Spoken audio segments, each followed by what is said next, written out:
Assalamualaikum warahmatullahi wabarakatuh. Di video sebelumnya kita sudah belajar tentang distribusi binomial. Kali ini kita akan belajar tentang distribusi normal. Seperti apa distribusi normal itu, kita langsung aja ke materinya. Pada pembahasan kali ini, kita akan membahas tentang distribusi normal. Sebelum itu, apa sih distribusi normal itu? Nah, distribusi normal merupakan fungsi probabilitas yang menunjukkan adanya distribusi atau penyebaran suatu variabel. Fungsi dari distribusi normal tersebut biasanya dibuktikan oleh adanya grafik simetris yang disebut kurva lonceng atau bell curve yang menandakan adanya distribusi yang merata. Sehingga kurva akan memuncak di bagian tengah dan melandai di kedua sisi dengan nilai yang setara. Kemudian, distribusi normal juga dapat diartikan sebagai salah satu jenis distribusi variabel acak kontinu yang berbentuk lonceng atau grafik. Distribusi normal ini dibuat dengan fungsi probabilitas yang kemudian digunakan untuk menunjukkan variasi atau penyebaran distribusi, sehingga fungsi yang nantinya akan dibuktikan dengan menggunakan suatu grafik simetris atau bell curve. Kemudian, dengan adanya distribusi tersebut, berpusat pada simetris pada nilai rata-rata seluruh data dalam suatu populasi sehingga penilaian berat sebelah atau tidak seimbang dapat dihindarkan. Hal ini tentunya membantu dalam penentuan tingkat normalitas, serta terjadinya kecenderungan sentral yang merupakan hal penting dan tidak boleh diabaikan begitu saja.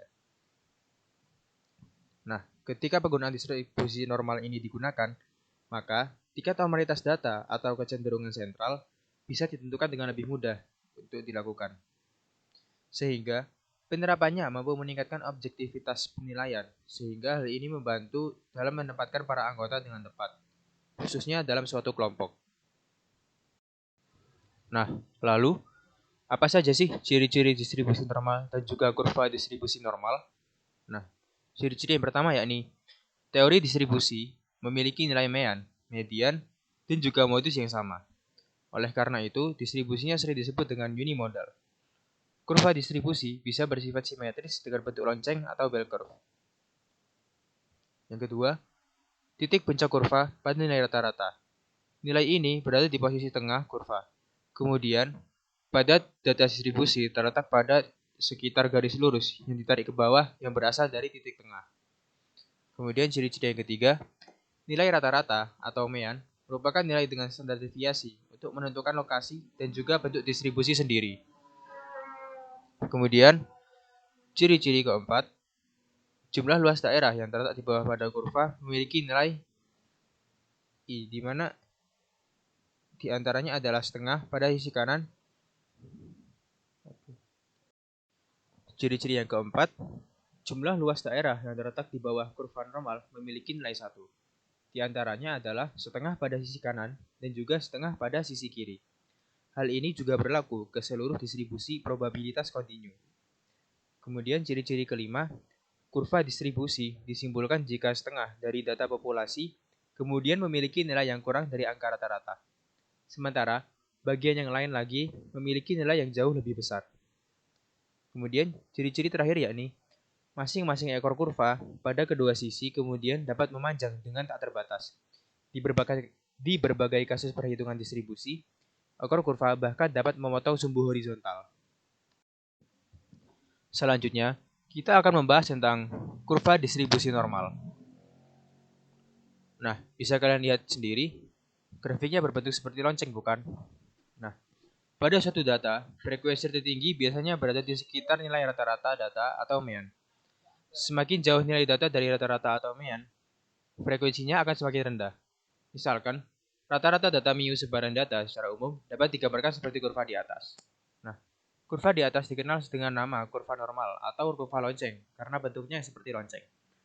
Persamaan dari kurva tersebut dinamakan fungsi distribusi normal atau distribusi Gauss yang dapat kalian lihat di sebelah kanannya. Berikut fungsi distribusi normal.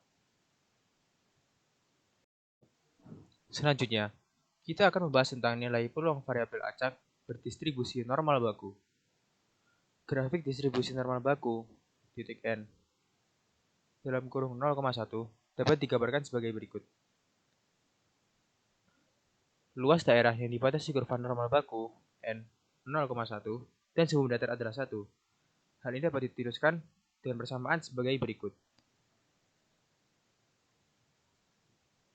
Kemudian, grafik distribusi normal baku N 0,1 bersifat simetris terhadap garis Z sama dengan 0.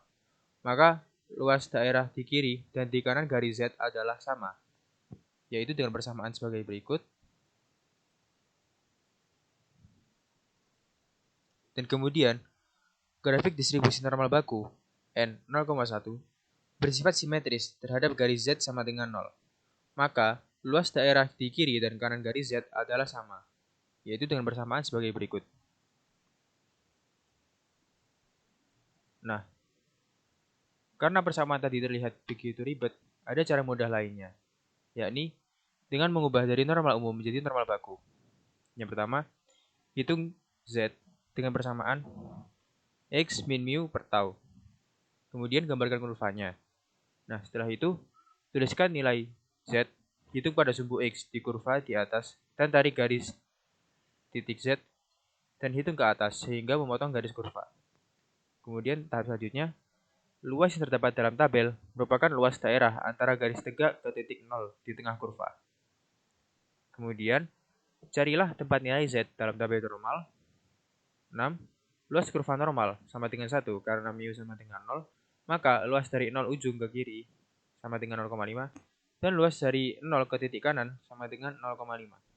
Nah, luas daerah kurva normal dicari dengan menggunakan tabel kurva normal baku. Nah, tabel kurva normal baku sendiri akan dibahas pada slide selanjutnya. Nah, tadi kan kita udah belajar nih cara gimana sih cara nyari Z-score atau nilai Z. Nah, kali ini aku mau nerangin tentang gimana cara nyari peluang dari Z-score menggunakan tabel Z. Nah, tabel Z itu apa sih? Tabel Z atau tabel distribusi normal adalah tabel yang menunjukkan nilai probabilitas untuk setiap nilai pada skala normal atau distribusi Gaussian atau distri normal. Tabel ini digunakan dalam statistik untuk menemukan probabilitas tertentu untuk nilai-nilai yang muncul dalam distribusi normal. Misalnya, tabel dapat digunakan untuk menentukan probabilitas bahwa nilai tertentu akan muncul dalam sampel acak dari distribusi normal. Nah, tabel distribusi normal ini ada 3 jenis. Yang pertama ada cumulative from mean dari angka 0 sampai nilai Z-nya. Terus ada kumulatif yang berisi dari minus tak hingga sampai nilai Z-nya, dan komplementari kumulatif. Nah, kali ini aku bakalan bahas yang kumulatif from mean karena menurutku ini yang paling gampang untuk dipelajari. Nah, tabelnya seperti ini. Ini tabel yang kumulatif from mean ini memuat nilai Z 0 sampai 3,99.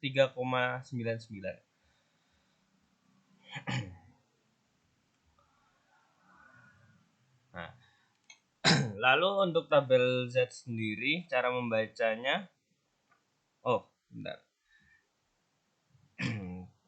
Tabel Z statistik pada umumnya dibuat dengan format berikut, yaitu kolom dan baris pertama berasal dari tabel Z statistik menunjukkan Z score. Lalu kolom pertama dari tabel Z statistik berisi bilangan bulat dan bilangan desimal tempat di mana bilangan desimal pertama, bilangan bulat 1 dan 1 koma. Ya, seperti yang ada di slide sebelumnya. Yang ini berisi bilangan bulat dan desimal pertamanya.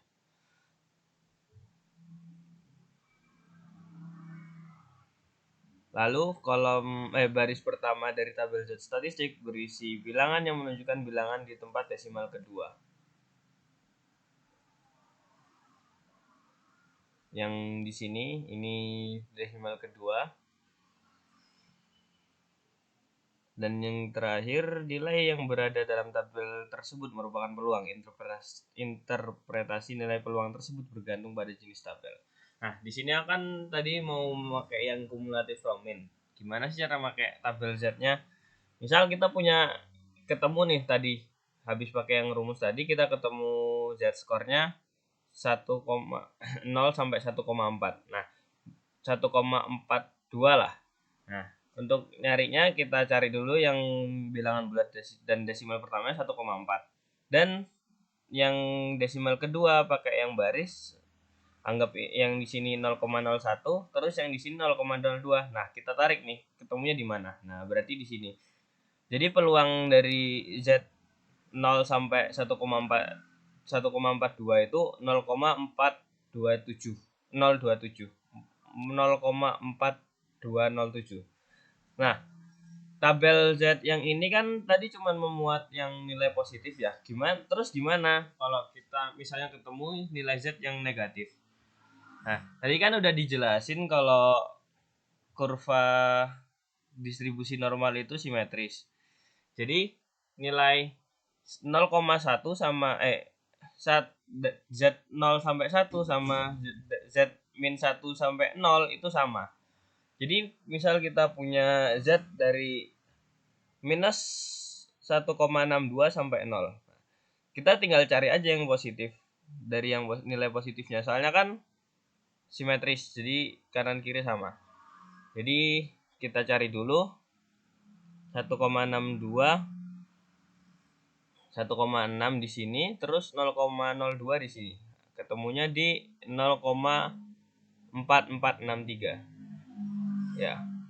Jadi gitu cara buat baca tabel Z. Mungkin langsung ke latihan soal aja habis ini.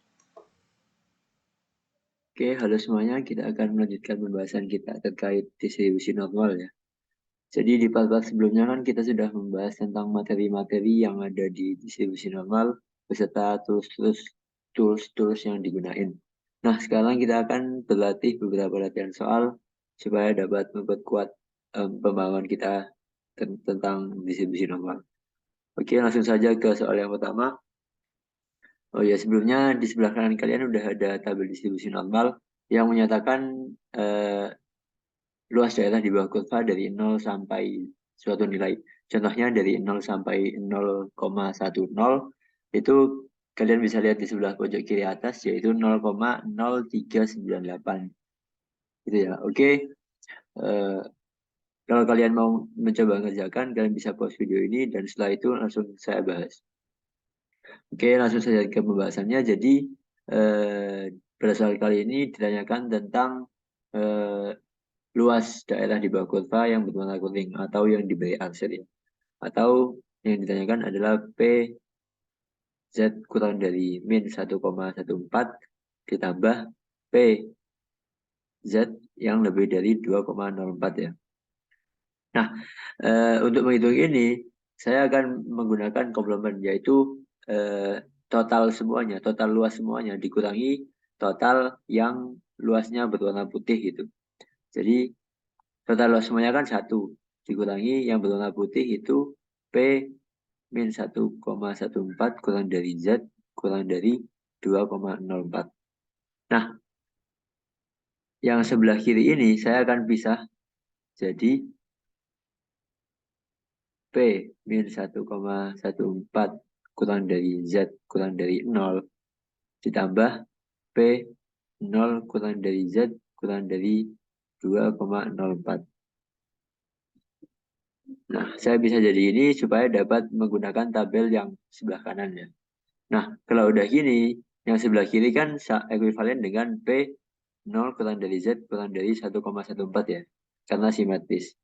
Tambah P 0 kurang dari Z kurang dari 2,04. Nah, kalau sudah gini kita akan menggunakan tabel distribusi sebelah kanan. Jadi, yang sebelah kiri kan dari 0 sampai 1,14 ya. Kita cari 1,1 dan 4. Jadi artinya nilainya adalah di sini. 0,3729. Ditambah kalau yang kanan 2,04 itu di sebelah 2,0 sama 4 ya. Yaitu sama dengan 0,4793. Nah, jadi kita tinggal hitung 1 dikurangi 0,8522 atau ekuivalen dengan 0,1478.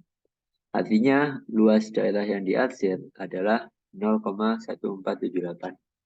Dan kita selesai di soal yang pertama.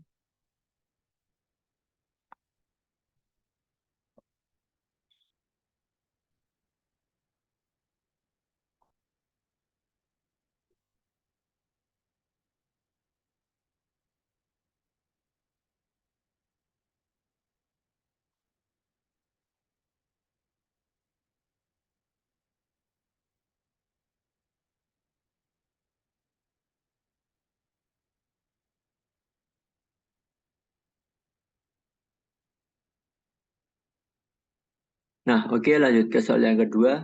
Kalian bisa baca terlebih dahulu atau nyoba ngerjain dengan pause video ini. Dan ya seperti biasanya setelah itu langsung saya bahas. Oke, langsung ke pembahasannya. Jadi, kita tulis yang diketahui dulu ya. Mahasiswanya ada 10.000. Mahasiswanya ada 10.000. Lalu min-nya rata-rata atau sama dengan mu itu sama dengan 55 kg. Dan standar deviasinya itu 8 kg ya. Standar deviasi atau sama dengan sigma sama dengan 8 kg. Oke, langsung ke pembahasan yang bagian A. Kita menghitung persentase banyak mahasiswa yang berat badannya di antara 51 atau sampai dengan 57. Atau yang ditanyakan itu P 51 kurang dari X kurang dari 57 ya. Dengan X-nya itu berat badan siswa. Oke, gimana mencari ini? Pertama kita harus mengkonversi nilai X ke nilai Z ya. Yaitu Z1-nya dulu ya.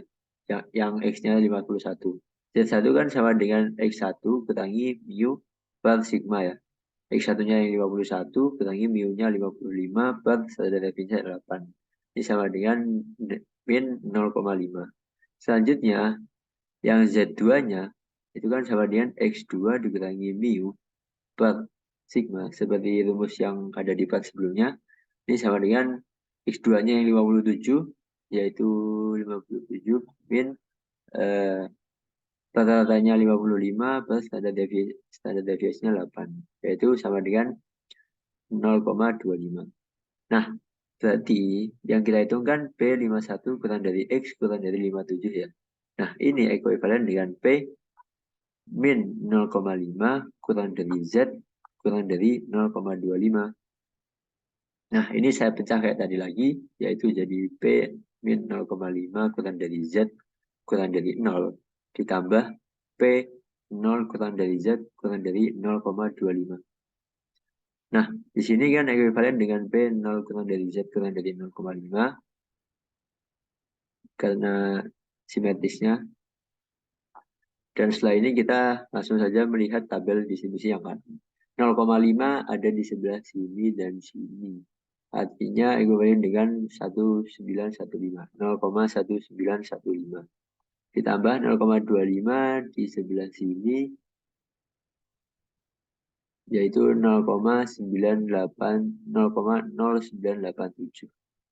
Yang hasilnya adalah 0,2902. Karena yang ditanyakan persentase, maka kita rubah ke dalam bentuk persen, yaitu 29,02%.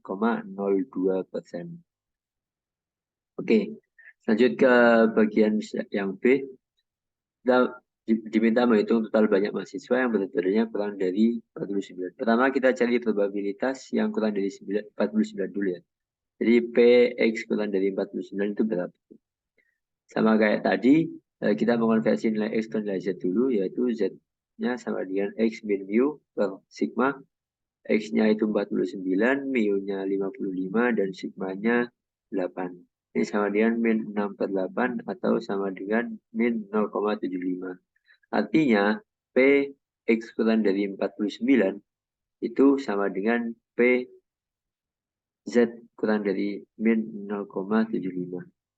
Nah, di sini ekuivalen dengan P Z kurang dari 0, tapi dikurangi dengan P min 0,75 kurang dari Z kurang dari 0. Nah, PZ kurang dari 0 ini kan setengah ya, jelas. Ini 0,5 dikurangi yang ini ekuivalen dengan P0 kurang dari Z kurang dari 0,75 seperti simetrinya yang tadi. Artinya kita tinggal melihat tabel distribusi yang kanan 0,75 berada di sebelah sini. Ini sama dengan 0,2734. Sama dengan 0,2266. Nah, karena yang diminta banyak mahasiswanya, dan ini baru probabilitasnya, maka banyak mahasiswa itu ya tinggal 0,2266 dikali dengan 10.000 ya. Probabilitasnya dikali banyak mahasiswanya, yaitu 2.266 orang. Jadi ada 2.266 orang ini yang berat badannya kurang dari 49.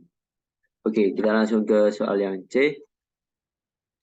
Soal yang C, ada 15% di antara mereka yang memiliki berat badan tertinggi, itu disarankan mengikuti program diet. Nah, tentukan berat badan mahasiswa yang paling rendah. Kalau kita gambar ke tabel, kalau kita gambar ke grafik, 15% tertinggi kan di sebelah sini ya. Ini 15%. Nah, pertama kita harus mencari nilai titik ini. Nilai titik di sumbu Z ini. Misalkan nilai titiknya itu K ya. Maka dari soalnya itu kita tahu bahwa PZ yang lebih dari K itu sama dengan 15% gitu. Atau sama dengan 0,15. Nah, PZ lebih dari K ini itu kan sama dengan PZ lebih dari 0 dikurangi dengan P 0 kurang dari Z kurang dari K ya. Seperti tadi. Nah, sedangkan ini itu sama dengan 0,15. Ini kan sama dengan 0,15 ya. Nah, oke. Jadi kita lanjutin. Di sini itu jelas hasilnya 0,5 dikurangi P 0 kurang dari Z kurang dari K sama dengan 0,15 ya. Artinya P 0 kurang dari Z 0 kurang dari Z kurang dari K itu sama dengan 0,5 dikurangi 0,15 sama dengan 0,35. Nah, kalau kita udah mempunyai nilai ini sama dengan 0,35, sekarang kita tinggal melihat di tabel. 0,35 itu berada di sebelah mana gitu. Nah, yang mendekati 0,35 itu kan di sini. 0,3508 ya. Atau 1,04. Maka mau nggak mau nilai K-nya haruslah sama dengan 1,04. Nah, kita udah mempunyai nilai K, artinya kita tinggal mengkonversi nilai Z ke nilai X. Seperti rumus yang tadi, Z kan sama dengan X min sigma, X min mu per sigma ya. Nah, nilai Z sendiri itu kan 1,04 ya. 1,04 sama dengan X-nya kita nggak tahu, mu-nya itu 55 per sigmanya itu 8. Kalau kita kali silang, 8 kali 1,04 itu sama dengan X min 55 ya. Nah, 8 kali 1,04 ini 8,32 sama dengan X min 55. Maka X-nya itu sama dengan 55 ditambah 8,32. Sama dengan 63,32 kg. Nah, artinya di 15% K ini, itu di 15% berat badan yang tertinggi, yang paling rendah ini atau nilai K-nya di sini itu adalah kalau kita ubah dengan X itu berat badannya jadi 63,32 kg. Jadi yang paling rendah di antara 15% yang tertinggi itu adalah 63,32 kg. Dan kita selesai di pembahasan soal yang ketiga ini. Soal yang kedua ini. Oke, mungkin itu aja. Sampai jumpa di lain waktu.